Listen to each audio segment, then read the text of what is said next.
What's up? What's up? What's up, everyone? Hope you guys are having a great Monday, getting your day going. Almost done, almost finished for the day for most of us, depending on what kind of business you're in. Really just depends, but I've been asked by quite a few people to do a Periscope on NLP. And so I said, what the heck, why not? So hey, thanks for joining us, and thank you for joining the replay. If you guys are on the replay, thank you for joining the replay. And Ikumi, thank you for sharing the hearts and sharing the love, of course. And let's see, where can I go? Where am I going to have decent... Oh yeah, the sun's not going to work there. Where can I go? So how are we all doing, guys? Where are we from? Before I get started, where are you all from? Are you guys excited? Someone told me a long time ago that nothing happens until somebody gets excited. So are you guys excited about this one? Been asked by a lot of people to do it, so haven't been procrastinating it, just been trying to figure out what time's good. Concord, what's up CEO Jay Burrow, and definitely been seeing you on a few of my scopes, and it sounds like you joined Chris Records 7-Figure Traffic Academy, so welcome in. I'll join you in just a minute. Cool. So Kumi's going to join us here in a little bit. And I've taught her everything I know about NLP, so she will be a good person. And also, she's taken some of the courses that I've taken as well. What's up, Ken? Thanks for joining us. Yes, you can get fit. I like that. So you guys, tell me, where are you from? Where are you guys coming from? And are you guys excited? Because nothing happens until somebody gets excited. Also need to know if you guys can hear me well. Hey, if you guys can hear me well, just start tapping tons of hearts. Just tap them. You just go to the side and just tap. And I will know that you guys are hearing me loud and clear. Awesome. Well, hey, also, too, before I get started, you might want to share this with the people that follow you, because this is going to be a powerful Periscope about NLP. And I'm not talking about NLP that is like going to control the world, control your thought processes or whatever. Where are the hearts? Oh, my gosh. Well, let me teach you, if you don't know. Akumi, you know where the hearts are. Guys, for people that don't know where the hearts are, bottom right-hand corner, you're just going to basically tap with 2 fingers and get the tap going. Get it going, guys. Get it going so we can get a build-up. It's kind of like a drum beat. Get the drum beat rolling. Get the senses going. It's kind of like going outside and running, getting your heart going, getting the blood flowing, getting Karl talking so I can teach you guys about NLP. For those of you that don't know what NLP stands for neuro-linguistic programming. You can tap anywhere. Didn't know that. Thanks for sharing, babe. So you guys can tap anywhere. I got 2 people tapping. I got 2 people showing the love. Thanks for inviting your followers there, Aaron. Again, like I said, this is going to be powerful. And this is the first of many Periscopes I'm going to do on NLP. And like I was saying earlier before, it's not the type of NLP where you're going to control every situation. What it is, the type of NLP, is that it's going to help you communicate better with the people that you're either selling something to, or your family, or your friends, or people around you that you're trying to communicate better with, because once you can understand their dominant thinking type, you can speak in their language. It's kind of like if I went over to Mexico, I don't know how to speak Spanish, but what I could do is I could learn how to speak Spanish, and then once I can learn how to speak Spanish, then I can communicate a lot better. It's kind of like that. So just think of it as a new way of understanding language and how we are thinking. So let's go ahead and get started. I've been talking enough about it, and I've been getting this one set up for a while, so I'm pretty excited myself to bring it to you. So think of this, okay? We're all born with 3 thinking types, okay? We're either kinesthetic, we're auditorial, or we're visual. There's 3 different types that we are born with. We have all of them, all 3. All of us share this as humans, okay? There's no other thing that goes outside of that, but those are the 3 things. Now, one of those things are usually dominant in like 98% of all of us. Very, very dominant. So, for instance, let's say I'm very visual. I'm an extremely visual person, okay? Once someone can identify that I'm a very visual person, when they come to start talking to me, the first thing that they can do is they can start talking to me with visual aids, okay? So if they were trying to convince me of something or show me something, see, I use the word show. They could show me something because they want to draw pictures. They want to use a pen and a piece of paper and describe something and a visual art, okay? So I see things. So the best words to use with me is like see, draw, picture, imagine, sight, things like that. Using words like that are what will absolutely work when it comes to, what's up, Darcy? Thanks for joining us. And guess what, Darcy? I'm finally bringing you the NLP training that you've been asking for a while and that I've been promising. And luckily you hit us up early. Darcy, what's up from Las Vegas? Everybody, say what's up to Darcy if you know her.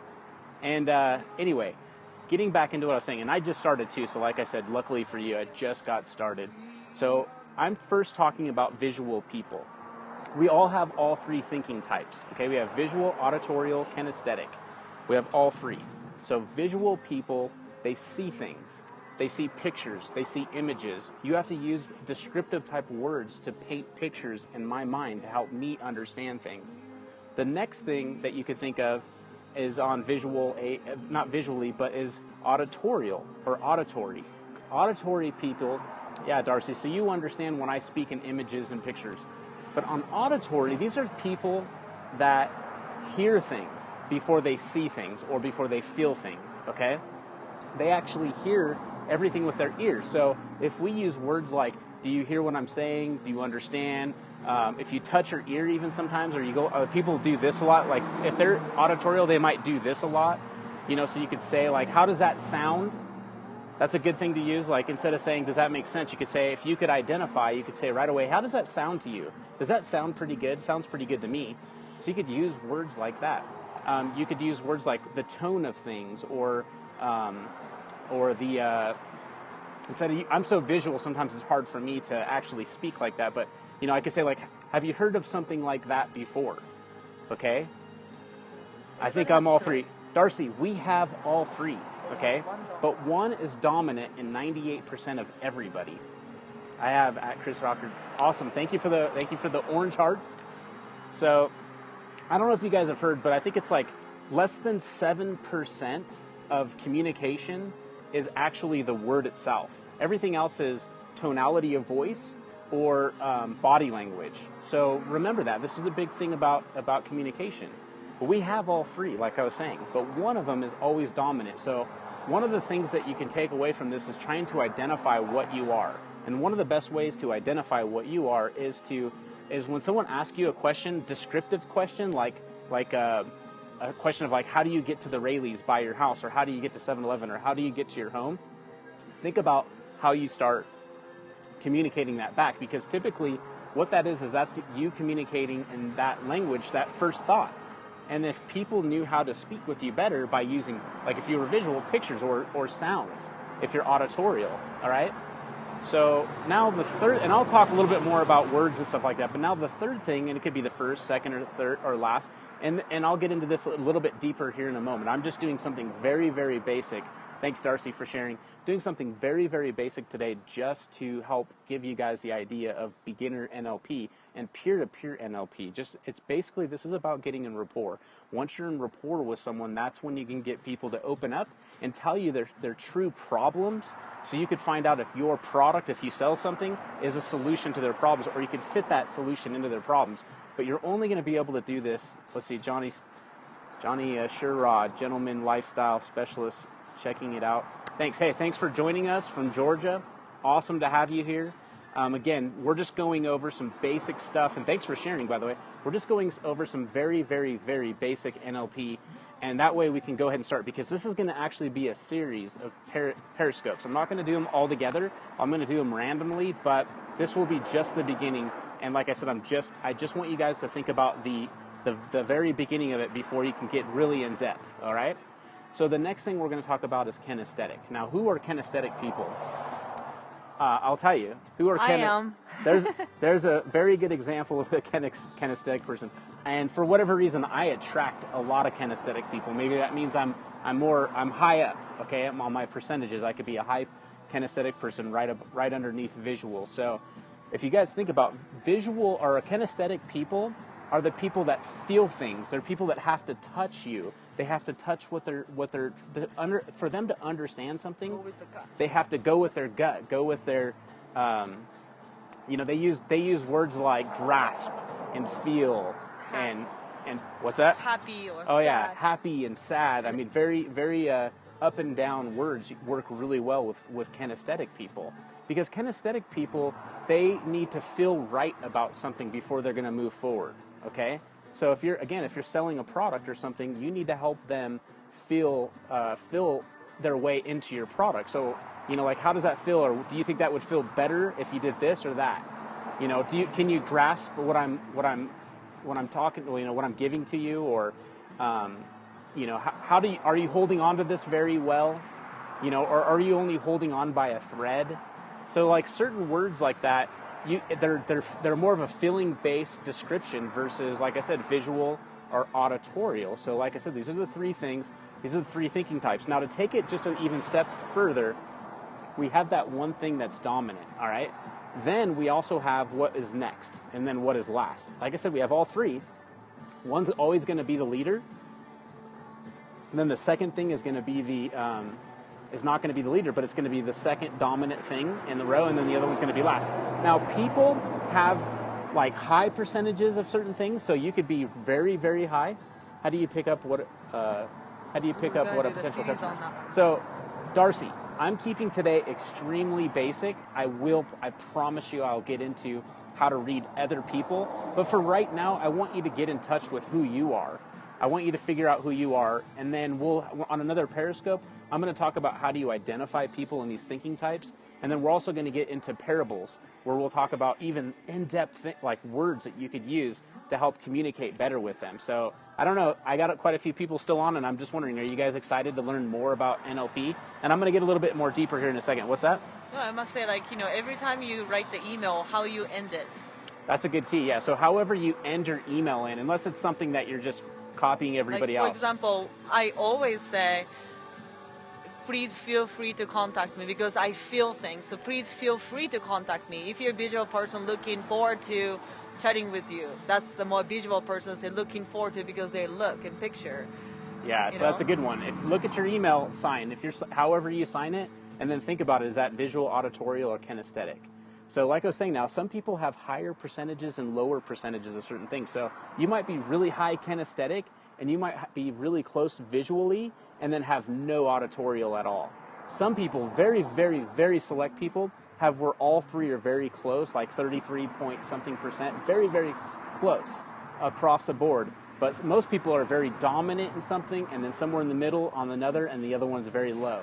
But that is the chain of command that our mind thinks in this sense. Now, NLP has only been around since the late 70s, early 80s, and it's been something that has been misconstrued by a lot of people recently, because a lot of people think that it's like hypnotizing people. Do you have a test online? I do, actually.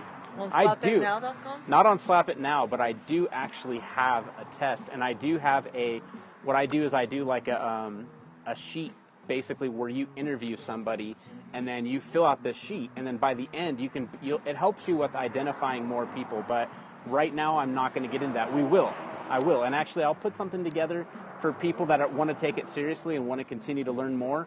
I will take you there. I will lead you in the right path for high-value NLP now. And I'm not going to charge you for it. I don't feel like it. This is just me giving you guys value. So I'm going to take some of the best stuff that I know and just give it to you.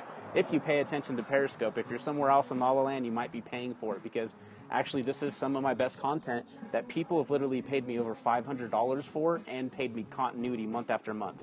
I actually train insurance agents on a nationwide basis. I own a company, or actually I own a website called finalexpenseprogram.com, where I teach insurance agents the art of sales, and I also provide them with a sales presentation, and I teach them NLP. That's actually one course in there, but I'm going to just give it to you guys for here. And also too, recently I launched a piece of software, and in the software I had an upsell that included, some of it included NLP. So I've charged people a lot of money for this valuable information, and like I said, I'm just going to give it to you guys for free, for just being a follower and for giving me hearts. So remember to give me tons and tons of hearts. Remember to share this.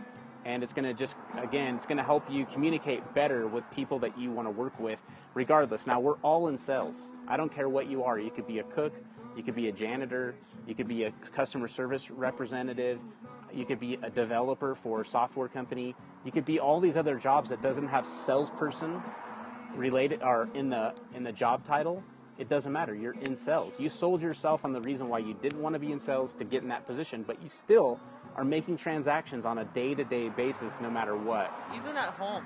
Yeah, even at home with your wife and your kids. Even like or we your want to go husband. eat something. I'm selling my idea.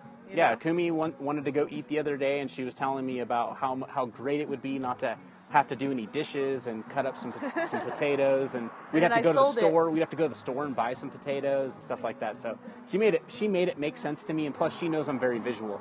I'll be at Periscope Summit tomorrow. Awesome. So you're going to be in New York. Well, I'm going to be at the one in San Francisco. So have fun there. Try to meet Grant Cardone. I know he's going to be there. So Gary Vee going to be there. Gary Vaynerchuk's going to be there too. So hey guys, do you have any questions for me about NLP? As long as it's within the subject, I don't have a problem. We'll get into it, and I'll keep this rolling. But if not, we're going to get off. So I'd love to know.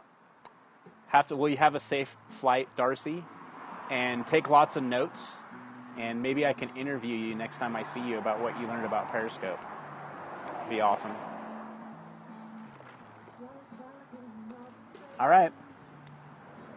When did I start NLP? Good question. I'm so glad you brought that up. So let's just paint a picture and go back and just imagine when I was 17 years old. Okay, when I was 17 years old, my dad, my grandparents, my grandma, even my mom, even though she's not in the industry of sales, they're all great salespeople. Well, my dad was carrying this book around called Instant Rapport. Okay, it was called Instant Rapport. That was the very first time I ever studied NLP, okay? I got this book. His name was like Michael Wolf or something like that. I think that's his name. There's another book out there called Instant Rapport. I saw it and I was like, this is not the book. Yeah, totally. Yeah, he is extremely visual. Think about how he gets on the floor and he gets you thinking about, like he's saying, imagine this, picture this. I wake up. I'm looking at my mom, like, right? When he gets into that, that's so visual, and also it's very also kinesthetic if you think about it, because he's touching things like getting on the floor. He's using everything around him as like a movie piece or something. You know what I mean? And then closing his eyes and opening his eyes, and the way he does it, he's orchestrating a very feeling, like a very emotional thing. So I'd also say he's probably really kinesthetic too, but those two things could be really high for him. But anyways, NLP book, the first one I read was Instant Rapport. I think it's Michael Wolf. The one that's available right now, I can't find his book, because maybe someone rewrote his book, I'm not sure. But he was the actual first person in the first book I ever read that actually introduced me into NLP. But at that time, it wasn't called NLP. It was called Rapport. Because rapport is like, as soon as you get into rapport with someone, you know it. And the thing about rapport is that they start copying you. They start mirroring what you're doing, or you're mirroring them. But you're doing it on a subconscious level. You don't actually know that that's what you're doing. Okay? Until you start learning NLP, that's exactly when you can actually start identifying what you're doing. But we'll get more into depth with that. Now, as life went on, I got into sales.